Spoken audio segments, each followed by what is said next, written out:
Serial मन अति सुंदर में यहाँ पे दिव्यम कहता है अब रिपोर्ट आने तक तुम बिल्कुल काम नहीं करोगी, चलो खाओ, अपना ध्यान नहीं रखती हो बिल्कुल भी।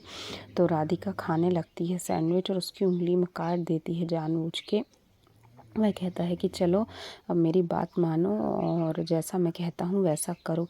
और दोनों एक दूसरे को देखते रह जाते हैं। इस समय दोनों बहुत खुश हैं और उनके बीच में कोई आ भी नहीं रहा है। तभी राधिका उससे मस्ती करने लगती है और वह सैंडविच खा लेता है। यहाँ नियति परेशान करती है सुजाता को, क्योंकि सुजाता ने नियति और सपेरे की बातें सुन ली है। वह कहती है तुमने अगर अपने बेटे को मुझसे बात करने के लिए अकेले में नहीं भेजा तो मैं सबको नुकसान पहुंचाऊंगी। गोलू कहाँ है बताओ, और अगर गोलू को कुछ हुआ होगा तो मैं अपने आप को कभी माफ़ नहीं करूंगी। तभी बाहर से आवाज़ आती है कि गोलू मिल गया है, मिल गया है। वह बोलती है जाओ देख के आओ उसके क्या हाल हुए हैं, भेज देना अपने बेटे को, नहीं तो तुम्हारे बेटे का भी वही हाल होगा। नीचे आती है दौड़ के सारे घर के लोग, तो गोलू के सिर में चोट लगी होती है।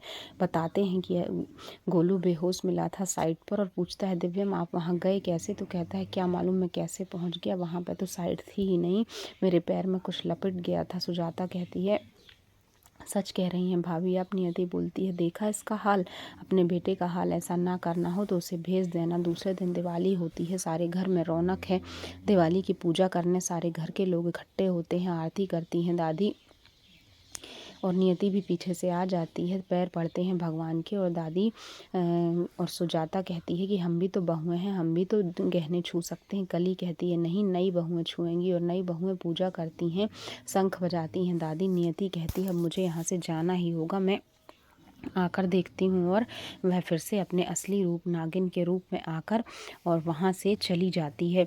और सारे लोग पूजा करते हैं, राधिका प्रसाद बांटती है और प्रसाद बांटते बांटते राधिका की नज़र पड़ती है कि नियति तो यहीं थी, कहाँ चली गई, उसकी चप्पल तो यहीं रखी है, लेकिन नियति आखिर कहाँ है।